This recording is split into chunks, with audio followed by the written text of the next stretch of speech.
College नहीं है, ये बाबा का बथान है। तो बिहार विश्वविद्यालय की गरिमा को बनाना है या बिहार विश्वविद्यालय को भी बाबा का बथान बना देना है, ये सबसे महत्वपूर्ण चीज़ है। कुलपति अपने मनमाने ढंग से एक पॉकेट के आदमी को लेकर के नैक का सलाहकार बना दिया है। और कोई भी विश्वविद्यालय देश संविधान से चलता है। और सबसे बड़ी बात है कि संविधान ड्राफ्ट कमेटी के अध्यक्ष बाबा साहब के नाम पर यह विश्वविद्यालय है। और संविधान सभा के अध्यक्ष डॉक्टर राजेंद्र प्रसाद यहाँ प्राध्यापक रहे हैं। जो विश्वविद्यालय डॉक्टर राजेंद्र प्रसाद और बाबा साहब अंबेडकर से जुड़ा हुआ है, उस विश्वविद्यालय में संविधान की धज्जियां उड़ रही है, ये चिंता का विषय है। जो हमारे राम का जन्म हुआ उस क्षेत्र से कुछ कुलपति आते हैं और उन्हें इस बात का कुछ भी मलाल नहीं होता कि ये सीता की धरती है और बिना सीता का राम का कोई महत्व नहीं है, बिना सीता के राम का कोई अस्तित्व नहीं है। लेकिन वो सीता की धरती पर ऐसा कार्य करते हैं जो कभी कोई रावण भी नहीं कर सकता है। इस तरह के कुलपति यहाँ 2-3 सत्र से आने लगे हैं। इस तरह के कुलपति राष्ट्रीय स्वयंसेवक संघ में है। उनके व्यक्तित्व में राष्ट्रीय स्वयंसेवक संघ या राष्ट्रवाद विचारधारा कहीं भी दिखती नहीं है। अगर राष्ट्रवादी विचारधारा के होते तो यहाँ छात्र संघ का चुनाव कराते, एकेडमिक सीनेट कराते। विचार हमारा कुछ भी हो, लेकिन जो संवैधानिक संस्था है वो संस्था पर काम होना चाहिए और संवैधानिक संस्था का चुनाव निश्चित तौर पे होना चाहिए।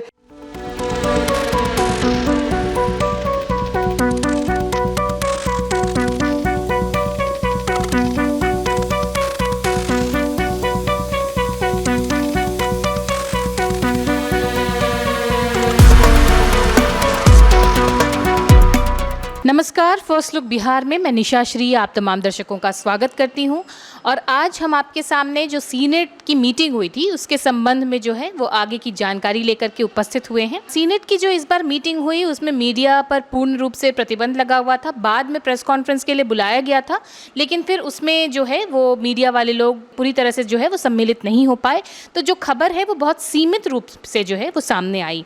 लेकिन इतनी बात हमको पता चली अलग अलग समाचार पत्रों के माध्यम से कि इस बार जो सीनेट की मीटिंग रही उसमें काफ़ी ज़्यादा हंगामा जो है वो चलता रहा। हमारे साथ इस बारे में और ज़्यादा बातचीत करने के लिए स्टूडियो में उपस्थित हैं मनोज कुमार वत्स, जो कि सीनेट सदस्य हैं। तो सबसे पहले तो इनका स्वागत करते हैं और जानते हैं कि क्यों इतना ज़्यादा सीक्रेट मीटिंग इस बार हुई।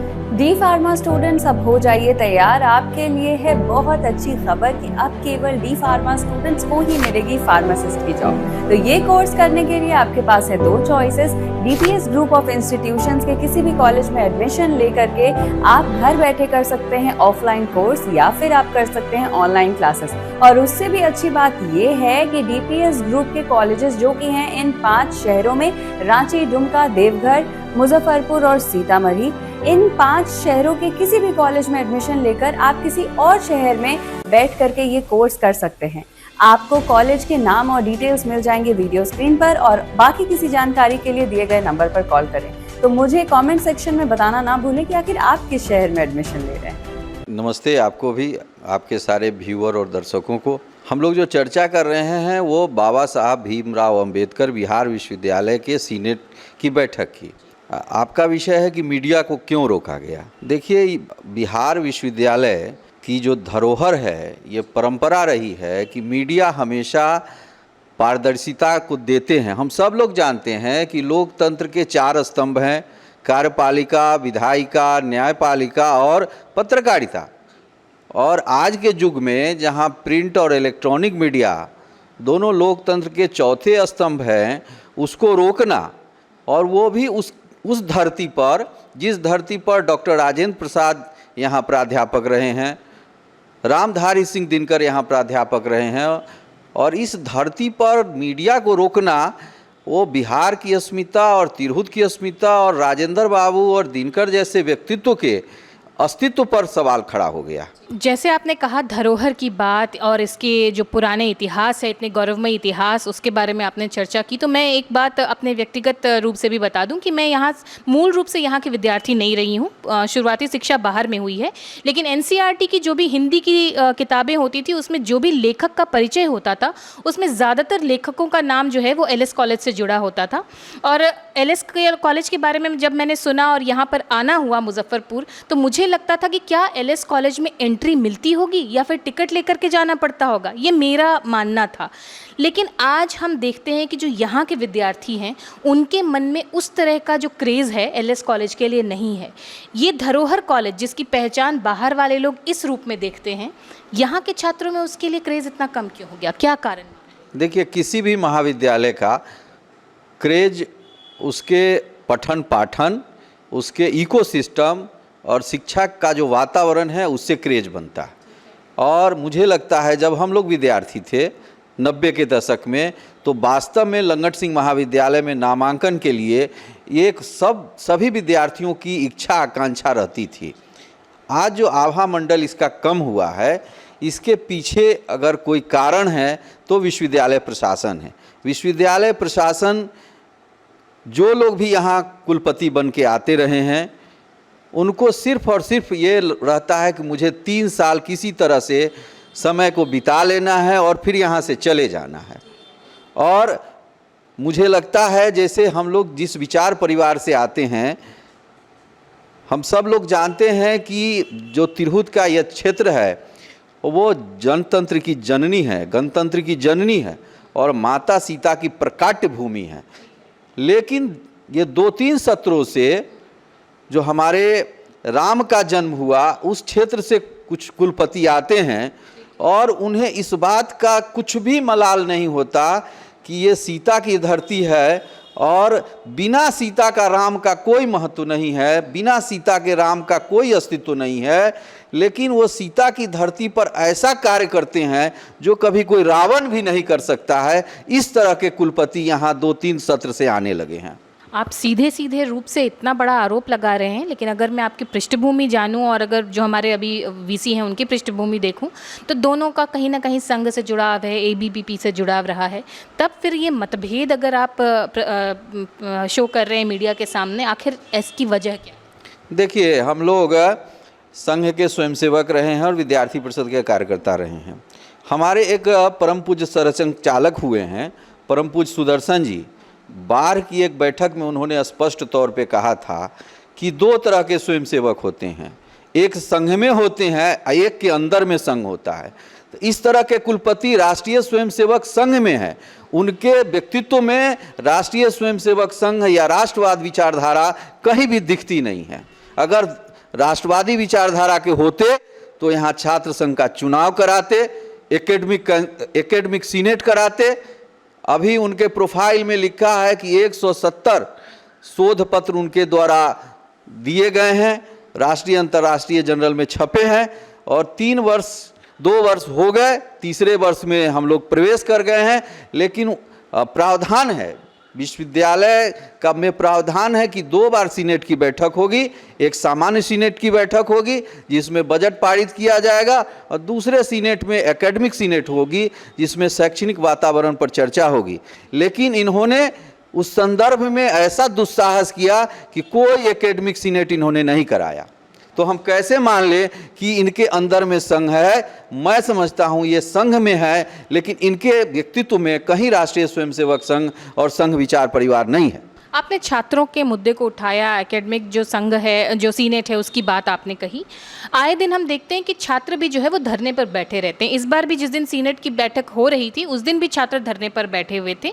इसके पीछे क्या कारण है, उनकी मांग क्या है और क्या सुनवाई बिल्कुल नहीं हो रही है जो लगातार वो धरने पर आ रहे हैं? देखिए, अभी आपसे जो पिछले प्रश्न में आपने चर्चा किया था उसी प्रश्न से विषय है कि जैसे हम विद्यार्थी परिषद के कार्यकर्ता रहे हैं, लेकिन जैसे ही मैं सीनेट का सदस्य हो जाता हूं वैसे ही मैं पूरे बिहार विश्वविद्यालय के छात्रों की चिंता करना है।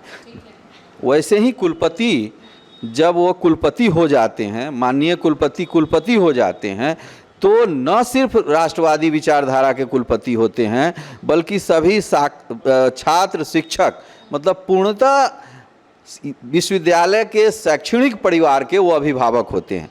तो उनकी योजना रचना चिंता सबकी करनी चाहिए। तो ये इसमें भेदभाव नहीं होना चाहिए। और हम सब लोग जानते हैं कि जहाँ से वो आए हैं वो मदन मोहन मालवीय जैसे भारत रत्न के व्यक्तित्व वाले जगह से आए हैं। अगर थोड़ा भी समय निकाल करके अगर दीनदयाल जी को, मदन मोहन मालवीय जी को, अटल बिहारी वाजपेयी जी के व्यक्तित्व को अगर थोड़ा भी पढ़ते लिखते तो इस तरह का वो व्यवहार नहीं करते। छात्र संघ बिहार को राजनीति का जो है वो गढ़ माना जाता है। कहते हैं कि अगर किसी ने बिहार में जन्म ले लिया तो वो राजनीति को पकड़ लेता है। हर जगह पे जो मतलब जो बड़े बड़े कॉलेज हैं हमारे देश के, वहाँ पर छात्र संघ के चुनाव जो हैं वो होते रहते हैं। बिहार BRABU का चुनाव नहीं हो पाया है, इसके पीछे कारण, क्योंकि ये भी एक बहुत बड़ा मुद्दा है छात्रों के अंदर आक्रोश का। देखिए, अभी आप 1 वर्ष पहले दिल्ली का चुनाव हुआ और उस चुनाव में रेखा गुप्ता जी को मुख्यमंत्री बनाया गया। आपको मैं बता दूं कि रेखा गुप्ता जी दिल्ली विश्वविद्यालय की छात्र संघ की अध्यक्षा रही हैं। आपने बहुत नाम सुना होगा, वित्त मंत्री रहे, रक्षा मंत्री रहे, सर्वोच्च न्यायालय के बड़े अधिवक्ता थे, माननीय स्वर्गीय अरुण जेटली जी, वो छात्र संघ की राजनीति से आए हैं। आपकी मीडिया की बात हो रही है, एक बहुत बड़े मीडिया चैनल में है, चूँकि आपके चैनल से उस चैनल का नाम नहीं ले सकता, लेकिन व्यक्ति का तो नाम ले ही सकते हैं। तो आप इंडिया टीवी के जो फाउंडर हैं रजत शर्मा जी, वो भी हमारे कार्यकर्ता रहे हैं और दिल्ली विश्वविद्यालय में छात्र संघ के सचिव रहे। तो छात्र और बिहार के जब संदर्भ में बात कर रहे हैं हम लोग, तो सुशील मोदी जी हमारे यहाँ एक कई छात्र नेता रहे हैं, हरेंद्र कुमार जी। तो इस प्रकार से कई छात्र नेता बिहार को नेतृत्व दिया है। रविशंकर प्रसाद जी पटना छात्र संघ में वो चुनाव जीते थे और हमारे वो सूचना प्रसारण मंत्री भी रहे हैं और कई मंत्रालय उन्होंने देखा है। आज भी वो पटना साहिब से वो माननीय सांसद हैं। तो इस प्रकार से वहीं से पौध निकलता है, राजनीति का पौध छात्र जीवन से ही निकलता है। चाहे वो विचार किसी विचार का व्यक्ति हो, चाहे वो सीताराम येचुरी हो, या आप देखेंगे कांग्रेस पार्टी में भी अभी जो हिमाचल के मुख्यमंत्री हैं, इस तरह के NSUI से काफ़ी लोग निकलते रहे हैं, आइसा से निकलते रहे हैं, अन्य संगठनों से भी निकलते रहे हैं। इसलिए मेरा मानना है विचार हमारा कुछ भी हो, लेकिन जो संवैधानिक संस्था है वो संस्था पर काम होना चाहिए और संवैधानिक संस्था का चुनाव निश्चित तौर पे होना चाहिए। और इसलिए नहीं हो पाया कि कुलपति की मनमानी है। हम लोग अब नए कुलाधिपति यहाँ के राज्यपाल आ गए हैं, उनसे हम लोग वार्ता करेंगे और चुनाव निश्चित तौर पर कराने का प्रयास करेंगे। चलिए, आपके मन का आक्रोश जो है वो हमको आपके शब्दों में जो है वो दिखाई दे रहा है स्पष्ट रूप से। आपकी चर्चा अखबारों में भी है, आपकी और साथ ही साथ जो MLC संजय सिंह हैं उनकी चर्चा, कि आप लोगों ने मुद्दा उठाया सीधे सीधे NAC के ऊपर कि NAC अभी तक नहीं मिल पाया है, और उसके ऊपर जो आपने मुद्दा उठाया है उसके ऊपर बताएं, क्योंकि अखबार के माध्यम से तो लोगों ने जाना है, लेकिन आप अंदरूनी बात बताएं कि आखिर NAC के मामले में बैठक में किस बारे में बात है। देखिए, NAC विश्वविद्यालय NAC में जो हम लोग मान्यता ले लेते हैं तो विश्वविद्यालय का एक ग्रेडिंग पार्ट है। तो उस ग्रेडिंग पार्ट में NAC लेना चाहिए, किसी भी विश्वविद्यालय को NAC का ग्रेडिंग लेना चाहिए। तो मुझे लगता है कि यहाँ के विश्वविद्यालय प्रशासन को NAC पर काम करना चाहिए था, और इतने दिनों के बाद पूर्व कुलपति और वर्तमान कुलपति इन पर ध्यान नहीं दिए। कुछ ऐसे विशेषज्ञ रहे हैं यहाँ जो कुछ कॉलेजों का उन्होंने NAC कराया है, तो ऐसे लोगों को NAC का सलाहकार बनाना चाहिए था, जिनको NAC का कोई अनुभव नहीं है और विश्वविद्यालय के नियम परिनियम में जो सेवानिवृत्त व्यक्ति होते हैं उन्हें सलाहकार नहीं बनाना है। और ऐसे जब व्यक्ति को इन्होंने बनाया है जिनकी छवि भी अच्छी नहीं है, उसके लायक वो स्किल्ड भी नहीं है, और कुलपति अपने मनमाने ढंग से एक पॉकेट के आदमी को लेकर के NAC का सलाहकार बना दिया है। और चूंकि कोई भी विश्वविद्यालय देश संविधान से चलता है, और सबसे बड़ी बात है कि संविधान ड्राफ्ट कमेटी के अध्यक्ष बाबा साहब के नाम पर यह विश्वविद्यालय है और वैसे व्यक्ति के नाम पर यह विश्वविद्यालय है। और संविधान सभा के अध्यक्ष डॉक्टर राजेंद्र प्रसाद यहाँ प्राध्यापक रहे हैं। तो जो विश्वविद्यालय डॉक्टर राजेंद्र प्रसाद और बाबा साहब अंबेडकर से जुड़ा हुआ है, उस विश्वविद्यालय में संविधान की धज्जियां उड़ रही है, ये चिंता का विषय है। ठीक है, ये आरोप पूरी तरह से आपके हैं। फर्स्ट लुक बिहार जो है इस बारे में कोई जो है अपना मंतव्य या कोई पुष्टि नहीं कर रहे हैं। आगे इस पर जो भी जांच होगी तो हम अपडेट करते रहेंगे। लेकिन जो आपने ये संविधान का मुद्दा उठाया, तो मेरे दिमाग में एक और बात आई एफिलिएशन को लेकर के, कि एफिलिएशन वाले कॉलेज का जो मापदंड है वो सही तरीके से पालन नहीं किया जा रहा है। क्या है मापदंड, कहाँ पर गड़बड़ी हो रही है? अगर आप थोड़ा प्रकाश डालेंगे तो लोगों के अंदर जागरूकता बढ़ेगी। 2024 का सीनेट की बैठक में ये तय हुआ था कि जो भी कॉलेज एफिलिएशन में जांच होगी उसमें सिंडिकेट और सीनेट के सदस्यों को भी रखा जाएगा। उससे पारदर्शिता बनती है। क्या होता है कि यहाँ के अधिकारी अपने मनोनुकूल ड्राफ्ट तैयार करते हैं, प्रस्ताव बनाते हैं, सिंडिकेट में लाते हैं और फिर सीनेट में ले आते हैं। हमारे जैसे सीनेट सदस्यों को उसकी जानकारी भी नहीं होती कि उस विद्यालय जिसको हम एफिलिएशन देने जा रहे हैं उसका इंफ्रास्ट्रक्चर क्या है, उसका मानव संसाधन क्या है, और किसी भी प्रकार से उसको एफिलिएशन दे देते हैं। उसमें भी भेदभाव है, किसी को अस्थाई दे देना, किसी को अस्थाई दे देना, किसी को एक सत्र के लिए देना, किसी को 2 सत्र के लिए देना। अब आप जाएंगे तो लगेगा कि ये कॉलेज नहीं है, ये बाबा का बथान है। तो बिहार विश्वविद्यालय की गरिमा को बनाना है या बिहार विश्वविद्यालय को भी बाबा का बथान बना देना है, ये सबसे महत्वपूर्ण चीज़ है। और पिछले सत्र में जब हम लोगों ने 73 महाविद्यालयों को एफिलिएशन के लिए स्वीकृति दिया, जिसमें इन लोगों ने 17 को कहा कि ये उसके लायक नहीं है। ठीक है, निश्चित तौर पे उनको देखना चाहिए, चूँकि ले करके कागज़ तो उन्होंने ही देखा, वेरिफिकेशन तो बिहार विश्वविद्यालय के प्रशासन ने ही किया, लेकिन फिर 17 को उन लोगों ने अमान्य कर दिया। और जब सवाल पूछा जाता है तो ये बताते हैं कि टेम्पलिंग करके डॉक्यूमेंट दे दिया। पुनः उसी 17 को फिर इस बार के सीनेट में लाते हैं। तो अगर उसने गलत सर्टिफिकेट दे दिया, गलत डॉक्यूमेंट दिया है, तो उस पर प्राथमिकी दर्ज क्यों नहीं हुई? इसका मतलब है कि कहीं ना कहीं ऑफिस है, गोलमाल है भाई, गोलमाल है। गोलमाल की जो है वो आशंका जाहिर कर रहे हैं एफिलिएटेड कॉलेज के मामले में, उनको एफिलिएशन दिए जाने के मामले में, और इनका कहना है कि मापदंड जो है इनको फॉलो नहीं किया जा रहा है। एक और बात आ जाती है कि यहाँ पर बीएड कॉलेज जो है वो बहुत धड़ल्ले से खुल रहे हैं, और हमको ये जानकारी मिली है कि अन्य राज्यों के मुकाबले यहाँ पर बिहार में और मुजफ्फरपुर के जो बीएड कॉलेज हैं उनकी फ़ीस ज़्यादा है।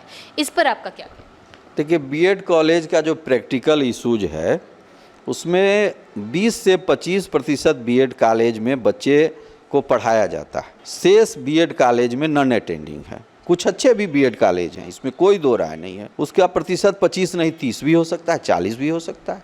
लेकिन आधे से अधिक जो बीएड कॉलेज हैं वो नॉन अटेंडिंग, एक नया शब्द है नॉन अटेंडिंग।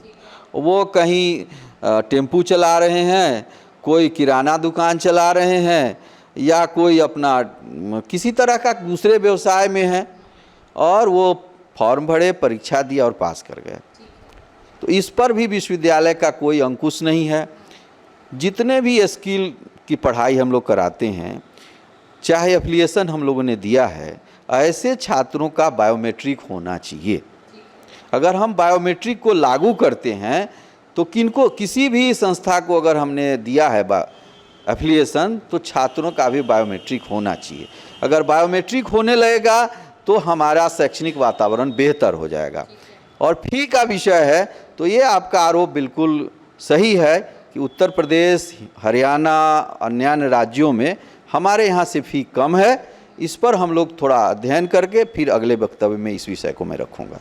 तो आज आपने जितने मुद्दे रखे, अगर उसको एक सार करके मैं कहूँ कि संक्षेप में हमारे दर्शकों को बताएं कि पूरे आपके जो, क्योंकि आप भी कई बार जो है वो विद्यार्थियों के साथ बैठते हैं धरना में, हम आपके सोशल मीडिया अकाउंट्स पर देखते हैं, पूर्ण रूप से क्या सुधार चाहते हैं कि फ़िलहाल जो छात्र अभी वहाँ पढ़ रहे हैं उनको सहूलियत हो सके और एडमिनिस्ट्रेशन एक सुचारू ढंग से चल सके? देखिए, विश्वविद्यालय को चाहिए, जैसा कि हम लोगों ने आग्रह किया है, कि कम से कम मुजफ्फरपुर के 10 महाविद्यालयों को चिन्हित करके, और जिसको हम लोग कहते हैं प्रतिष्ठित महाविद्यालय, ऐसे महाविद्यालयों में एक समग्र शैक्षणिक वातावरण बने जो फिर पुनः हम लोग विरासत की ओर लौटें और फिर छात्रों की इच्छा आकांक्षा हो कि हम बिहार विश्वविद्यालय, बाबा साहब अम्बेडकर बिहार विश्वविद्यालय में अपनी शिक्षा दीक्षा लें, और नहीं तो हमारे ही